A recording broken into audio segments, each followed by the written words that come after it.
It's my pleasure to welcome you all to the first major live event of the Hollywood Chamber of Commerce in 2 long years. In fact, the last major event that the Chamber organized before the COVID-19 lockdown was the 2020 State of Hollywood Luncheon. So it's appropriate that we are kicking off a new year on an optimistic note by bringing back this important community event. And we're bringing it back to the Taglian Cultural Center. Have you missed this food? Huh? So for those of you who don't know me, I'm LaRon Gubler, and I'm the President Emeritus of the Chamber. Now let me just say, they brought me back out of retirement just to relaunch this luncheon. And probably because I go all the way back to the very first one that we did, more than 20 years ago. In fact, we started the State of Hollywood Luncheon when Jackie Goldberg was representing Hollywood. And from there, we moved on to Eric Garcetti for 8 years. Some of you may remember that he used to give us a grade every year. Do any of you remember that? And finally, we moved on to our current council member, President Pro Tempore of the Los Angeles City Council, Mitch O'Farrell, who is doing an outstanding job representing us. So I know that there are very likely some of you who are here today who have attended every one of these luncheons since we started it. And I want to recognize you. If there's anyone who was here since the beginning, please stand up and let's acknowledge you. All right, Beitzar, okay. And a few others, David Green. Thank you so much for supporting the Chamber. And now it's my pleasure to introduce our current chair of the board of the Chamber, a lady who has done an outstanding job leading the Chamber through COVID and a transitional period. Please welcome Nicole Mahalka to the stage.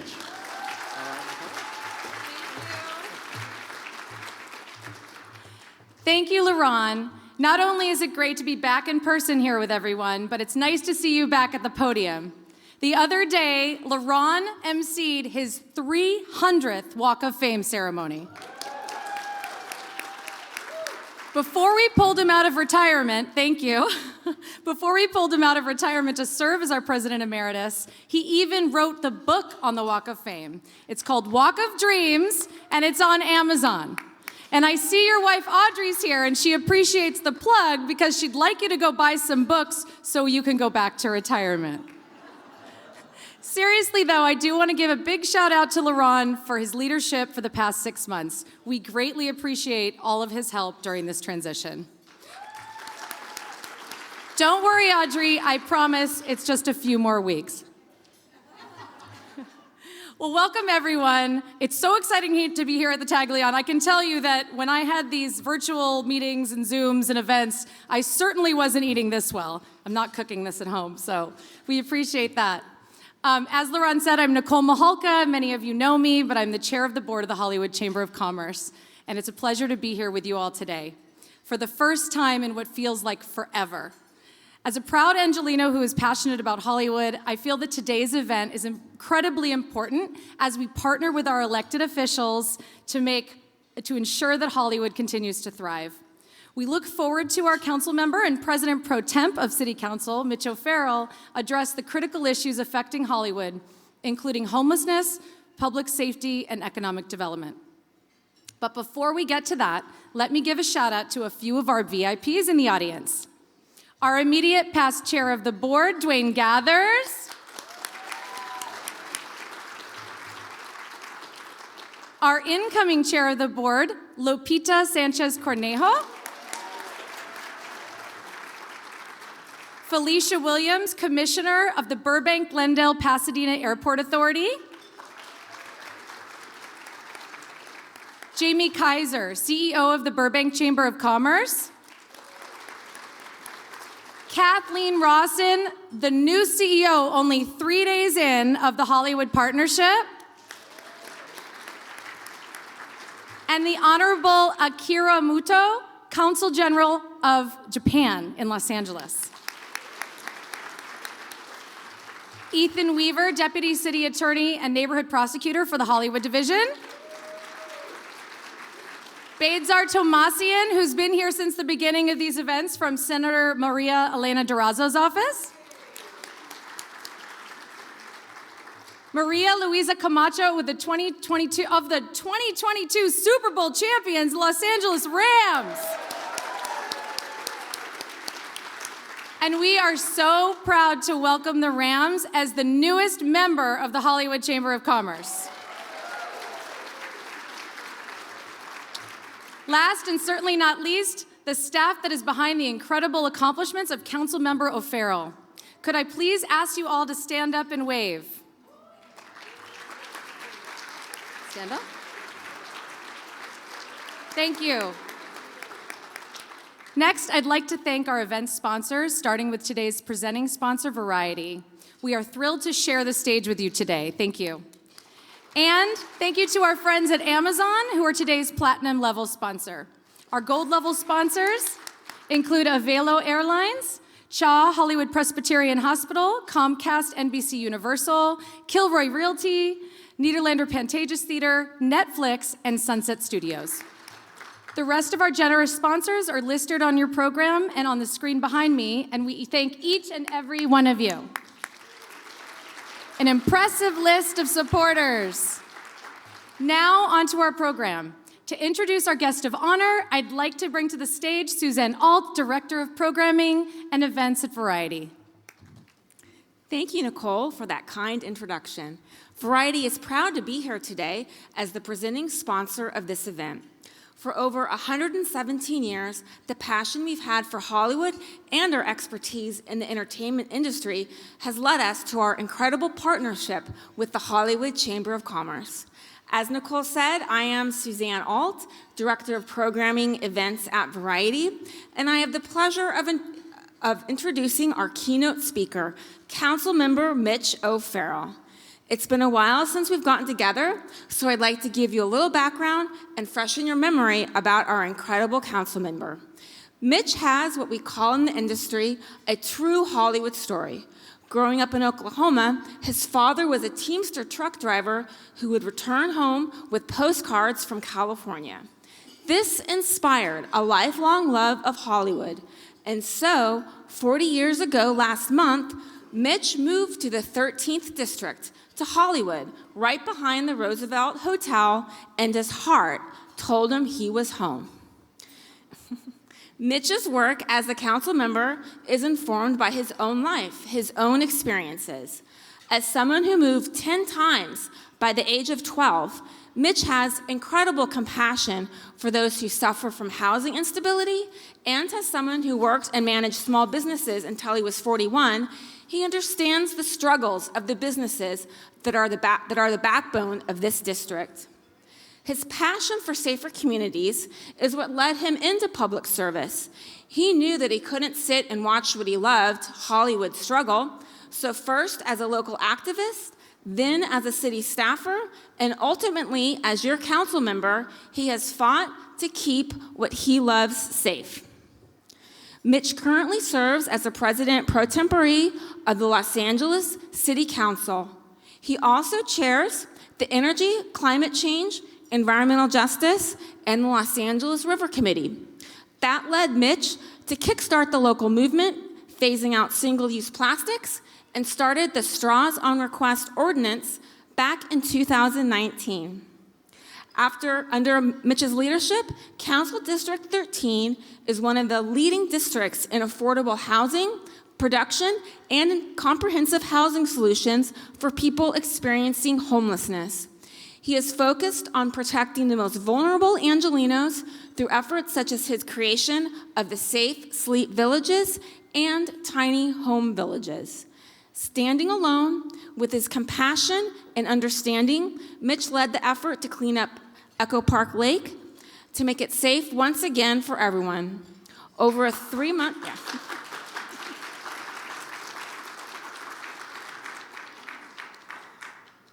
Over a 3-month outreach period, he successfully placed nearly 200 unhoused individuals living at the lake into transitional housing, as well as overseeing 2 months of extensive repairs and safety upgrades to make the park beautiful again. The effort resulted in a huge drop in crime at the park and in the surrounding neighborhood. Almost a year later, Echo Park Lake remains open, safe, secure, and accessible.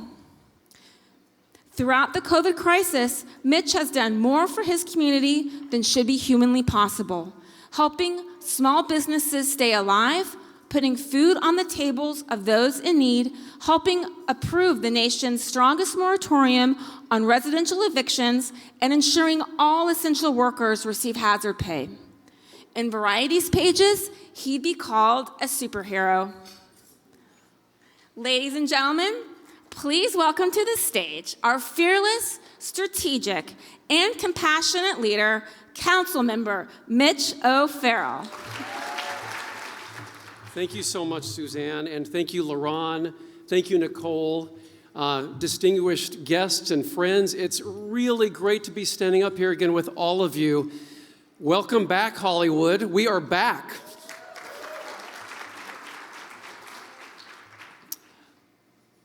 So many acknowledgments were given, and I just have to highlight a couple of more that have already been spoken about. But Kathleen Ross and I look very forward to meeting you, and welcome to Hollywood. I know the Hollywood Partnership is so thrilled to have a leader like you at its helm.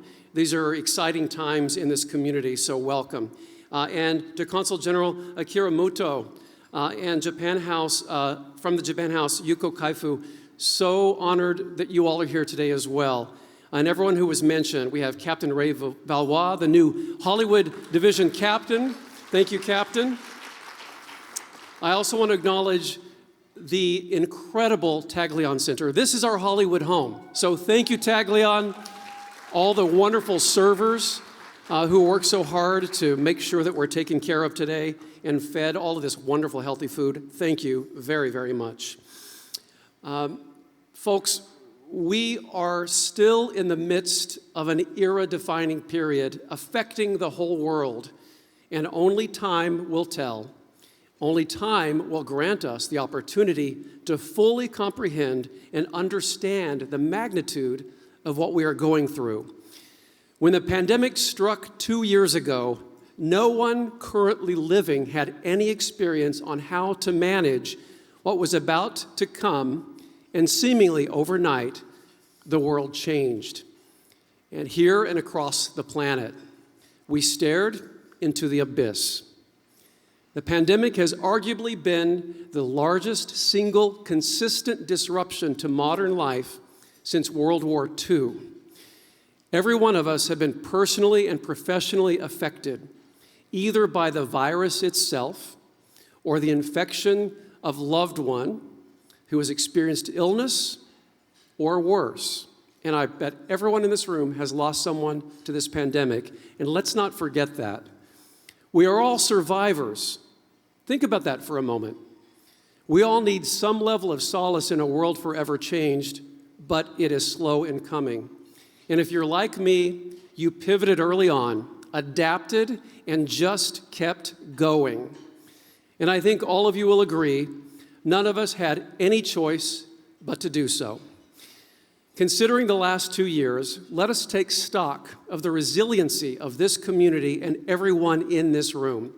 The resiliency to carry on in times of profound uncertainty, anxiety, and even mortal fear, especially during the first several months of the pandemic. It is human nature to shift into survival mode when our lives are upended, and that is exactly what we did.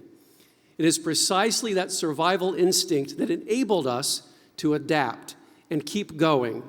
Even though we were dealing with cataclysmic upheavals, the world kept spinning, as it always does. So, in the spirit of carrying on, here is what my office did in March 2 years ago, the very week the council resumed after the initial pandemic lockdown. We pivoted completely, altering our mission, knowing that some sectors of the economy would come to an immediate standstill, specifically hospitality and tourism. We reallocated our discretionary funding and supercharged our mission to help keep people housed, fed, and keep businesses afloat. We created a $1 million fund for renters and another $1 million fund for small businesses in the 13th District, helping 179 businesses stay afloat, nearly half of them in Hollywood. We helped fund or sponsor over a dozen food distribution programs, including a monthly program from my office that continues to this day. We also created a grant program for small theaters, helping dozens of theaters in Hollywood stay afloat and not shut down permanently. We also enacted emergency legislation that provided relief to restaurants and boosted the pay of workers in large supermarkets and pharmacies, workers who put their health and well-being at risk so all of us could stay home and stay healthy during the worst months of the pandemic. Thank you. There's one applause. Thank you. My rent subsidy program was the model for a citywide subsidy program that we ultimately funded with over $300 million from state and federal funding, thereby helping renters stay housed and their landlords protected from defaulting on their mortgages. The COVID-19 protections that we enacted in the city of Los Angeles are the strongest of any jurisdiction anywhere in the United States of America. Our work in Hollywood and across the 13th never skipped a beat. We continued to focus on the business of the district and the city. Our Heart of Hollywood Walk of Fame master plan is very much in progress. We received a $7 million grant from LA Metro to bring near-term improvements to the Walk of Fame before the end of next year. This is a dress rehearsal for things to come with future rounds of funding, which we are working to identify. As we invest in these improvements to the Walk of Fame, the Hollywood community will be at the center every step of the way. Here is what you can expect to see in the eventual build-out of the Walk of Fame: wider sidewalks, beautifully designed street furnishings by Gensler, the renowned architecture firm, landscaping, and many other pedestrian and mobility amenities. The project is now under environmental review, and we just appropriated another $6 million to complete the design and other necessary steps in order to be shovel-ready for the full build-out of the entire Hollywood Walk of Fame.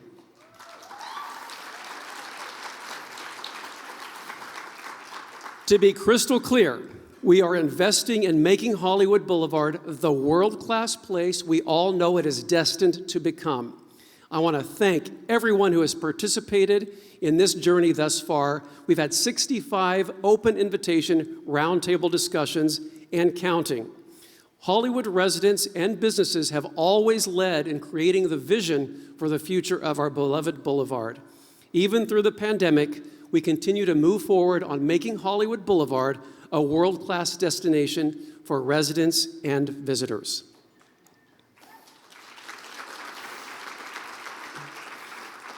Since my last in-person State of Hollywood speech 2 years ago, we have added digital information messaging signage in Hollywood to help inform drivers and visitors of events, street closures, and more. This new amenity is in addition to the beautiful wayfinding signs we installed in 2019. We will continue with this cohesive design aesthetic in the heart of Hollywood. And speaking of alternate mobility options in Hollywood, last year we partnered with Metro Bike Share and installed 12 locations to rent bikes and drop them off. During my first 2 years living in Hollywood 40 years ago, my sole mode of transportation was a bicycle. I always found the city very bikeable even then, so it was a thrill when I took that first Metro bike ride at Yucca and Argyle all these decades later. At one of the main gateways of Hollywood Boulevard, at the 101 North, was a neglected, forlorn Caltrans parcel. For years, my office has worked with the community to create the Armenian Gateway, as hundreds of thousands of motorists exit there every year at the entry of Little Armenia and Hollywood. It's the first thing they see. Part of our process was bending the arc of the rigid Caltrans engineering culture. And let me tell you, we almost had to change state law just to do this. In order to allow this world-class sculpture to grace this site, the gateway structure is on the way up, made of imported tufa stone from Armenia and basalt. This intricate design of Armenian motifs has never before been seen in a public art project anywhere in the city of LA. A festival celebrating the opening of the gateway is being planned for this year, and you will all be invited. Hollywood is an arts community, and that extends to our schools and public spaces, working with two of my favorite organizations, Big Sunday and Arts Bridging the Gap. We painted a beautiful mural at Vine Street Elementary in partnership with Paramount Pictures last year on the 9/11 Memorial Day of Service. Paramount deserves a big round of applause.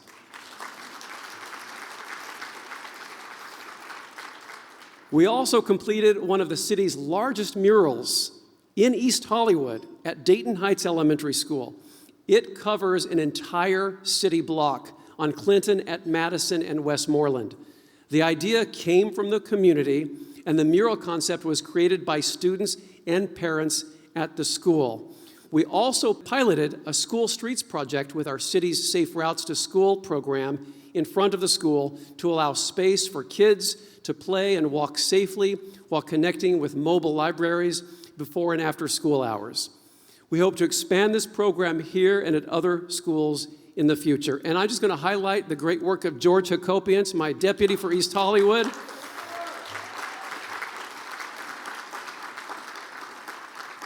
who elevated and carried this process all the way through. Thank you, George. A few years back, we partnered with Arts Bridging the Gap at Lemon Grove Park, also in East Hollywood, where last year we cleaned and made repairs to a tunnel passage under the 101, the only access point to the park between the neighborhoods on either side of the 101 freeway. During the height of the pandemic, I partnered with Black LGBTQ+ activists for change to install All Black Lives Matter on Hollywood Boulevard. This coincided with a historic march on the same day of what was supposed to be the 50th anniversary of the Pride Parade, which originated in Hollywood in 1970.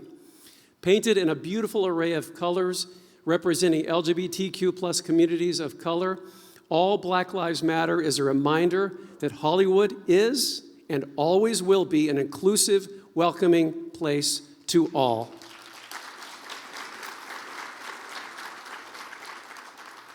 One of my favorite activities as a council member is visiting school classrooms and answering questions about local issues or city government.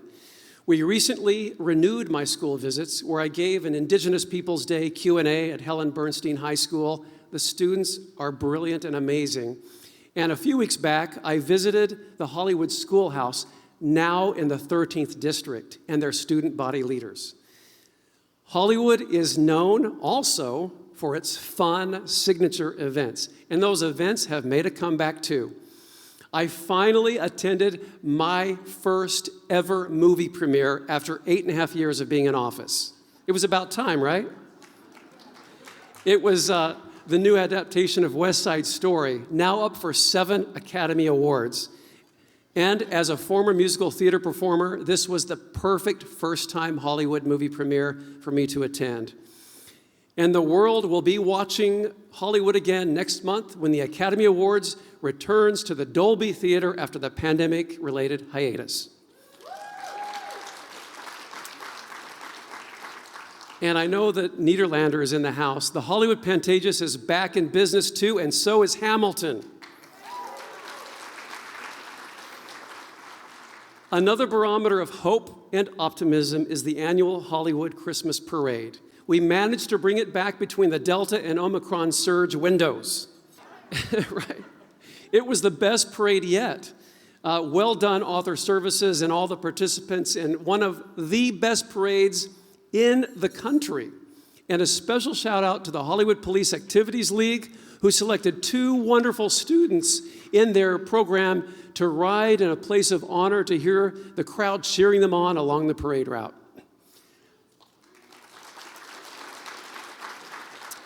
Hollywood also welcomed and embraced high fashion when Gucci celebrated their 100th anniversary on the Walk of Fame. Let's hear it for Hollywood Boulevard Couture. And perhaps my favorite event of all, celebrating with the Las Palmas seniors at their annual Christmas talent show. Once again, I feel very protective of our historic resources in Hollywood. There is a reason why, since taking office, going on 9 years ago, we have registered 27 sites with historic designations in the city, nearly half of them in Hollywood. I have said this before, and I'll say it again. Historic preservation and quality new construction as we evolve into the future can be compatible. The historic and the new can exist in harmony, making for a much richer urban experience in a dynamic urban environment like Hollywood. Protecting and preserving culturally and architecturally significant structures as our city changes takes a lot of work. Just ask Craig Bullock of my office. But it is worth it. Speaking of worthwhile projects and historic resources, during the pandemic, we only took a brief pause on the restoration of Residence A at Barnsdall Art Park. This was the only remaining, and I mean completely neglected, Frank Lloyd Wright treasure in Los Angeles, and we saved it. In December, I was joined by city and community leaders celebrating the first and perhaps most significant phase of the restoration. This initial phase of work is what kept Residence A from literally falling down. We began in 2017 with a $5 million investment from various sources, including city dollars and funding from the National Park Service. Exterior finishes were meticulously recreated after the seismic and structural reengineering systems were completed. Now we are moving on to the interior detailing, furnishings, finishes, and other infrastructure repairs, as well as exterior landscaping and fulfilling other requirements necessary to reopen the site to the public. Why is Residence A so important? As you may remember, in the summer of 2019, the Hollyhock House became the City of Los Angeles' first and only UNESCO World Heritage Site. Residence A was originally designed as the carriage house to the Hollyhock House. The entirety of the Barnsdall campus is critically important as a priceless Los Angeles cultural monument site known the world over. We need to treasure it and protect it, and that's exactly what we're doing. Something else that occupied a big chunk of time at City Hall last fall was redistricting. Let me just say this. My office is thrilled to have more of Hollywood in the 13th District. We now extend all the way west to Laurel Avenue and south to the City of West Hollywood boundary, including the Sunset Square and Spalding Square historic neighborhoods. Other new additions to the 13th District include the Hollywood Civic Center area, the Hollywood Police Station, and the surrounding neighborhoods to the west and south of there. We have the entire LGBT Los Angeles Center campus now in the 13th, as well as Sunset Las Palmas Studios, Jim Henson Studios, and Raleigh Studios. Also included are communities south of Santa Monica, bordered by Sycamore, one of the streets I used to live on near Pink's Hot Dogs. To the west, all the way south and eastward, now including Larchmont Village, Windsor Square, St. Andrews Square, and Wilton Historic District. In short, the 13th District is bigger and better. It goes without saying that two of the issues on all of our minds are homelessness and crime. Late tonight, I'll be joining some of you in our annual homeless count in Hollywood. The last survey across all LA County was exactly 2 years ago. However, there was a Hollywood-specific homelessness count last year, and the results were interesting. In politics, perception is reality, so I am not going to sugarcoat anything here, especially considering what everyone in this room sees and experiences every day in Los Angeles as it relates to homelessness. But last year's point-in-time homeless count documented a 12% reduction in homelessness across Hollywood.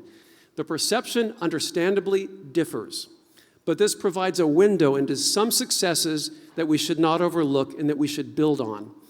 We have great organizations like Hollywood Forward and many other nonprofits that play a role in pursuing solutions for the unhoused among us in Hollywood.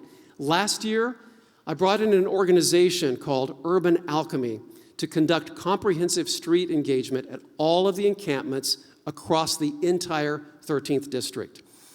Urban Alchemy was the point of difference last year when we successfully housed around 200 people in safe, secure, managed transitional homes as we temporarily closed and made the repairs to Echo Park Lake in order to open in time for the summer. We have since then created around 200 more transitional housing solutions in that direct vicinity, including tiny cabin communities that Urban Alchemy manages. Every day, they continue to interact with people experiencing homelessness across the 13th. Now, they're also leading the unarmed, nonviolent emergency response pilot in Hollywood called the Circle Program. This is an alternative to the LAPD, who have traditionally responded to all emergency calls for service, no matter what kind of calls they receive. This approach holds real promise, and I'm hopeful they will help point the way in de-escalating potentially dangerous situations. We have a spectrum of housing solutions for people experiencing homelessness in Hollywood, including 3 bridge home sites totaling about 220 beds, another shelter at the Salvation Army accommodating 30 to 40 people, and last year we purchased an entire building on Orchid near Hollywood and Highland through the state's Project Home Key program with a capacity to house about 30 additional individuals. At the very edge of Hollywood, at the intersection of Santa Monica and Vermont, above the red line stop there, we recently green-lighted another 187 apartments reserved for extremely low and very low-income individuals and families, with at least half of these units set aside for permanent supportive housing for formerly unhoused individuals. This building, in particular, will have on-site providers offering the essential wraparound services traumatized people in transition need. There are plans for a federally qualified health center and pharmacy and a convenience store there. The Metro Plaza surrounding the project will include a bicycle mobility hub, new bus shelters and stops, and the public services will be programmed to include a food court with local businesses in mind. Also, well into construction along Santa Monica Boulevard near Edgemont is the Wilcox, a 62-unit supportive housing complex for formerly homeless seniors. This secure site will also be coupled with on-site support services that help residents live more stable, independent lives. And lastly, I'll mention the Hollywood Arts Collective, 151 units of covenanted affordable housing for artists being constructed on top of a city-owned surface parking lot at Schrader, just south of Hollywood Boulevard. This is a project I've worked on since my first months in office back in 2013. And included in this project is a 100% replacement of public parking. One of the misconceptions promoted by critics is that only luxury housing is being built in Hollywood. Here's a fact. At this moment, over 40% of all homes under construction in the heart of Hollywood are covenanted affordable housing. Shout out to the Hollywood Partnership for this data. Thank you. And these are mixed income projects for the most part and just look like luxury housing. No other neighborhood in Los Angeles comes close to what we're doing here in Hollywood. Though a chronic lack of housing has existed in Los Angeles for several years now, I can confidently say that we're doing our part. In fact, during my time in office, the 13th District has produced more affordable housing than almost anywhere else in the city, and we have more permanent housing units for formerly homeless people than just about anywhere else, too. The rest of the city should follow the example that we are setting here in Hollywood.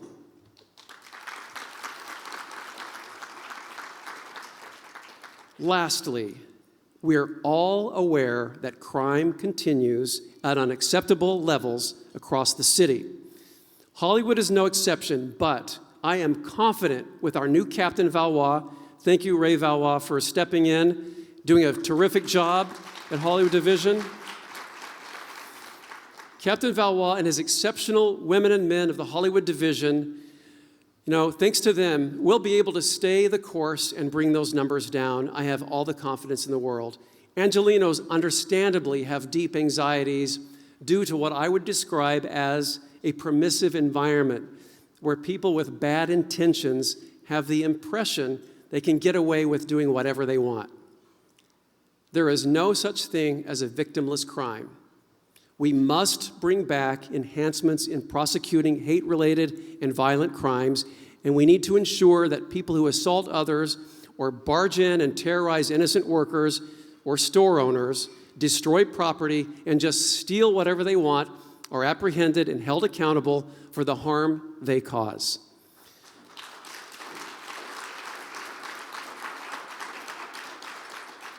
Without a deterrence to crime, we'll only have more of it.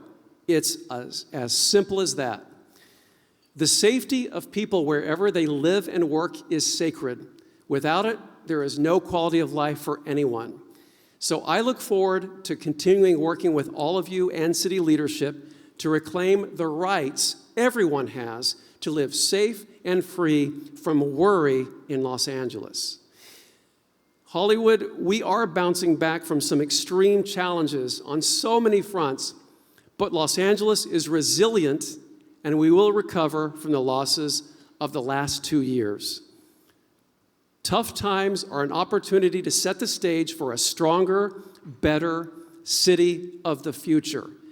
That future is now, and I am eternally optimistic for Los Angeles and Hollywood, no matter the obstacles. Just think of what this city has meant to all of us, individually and as a community. For me, it's personal. I feel an obligation to Hollywood and this council district because of what being here has meant in my life. My motivation, let me just tell you, there's the young man and the old man. I have never been more inspired and determined. My motivation to serve and deliver is stronger than ever before. Thank you all so much. Hey, listen, let me just say something else. No more speeches, but let's just have a think a moment for Mr. Tom LaBonge.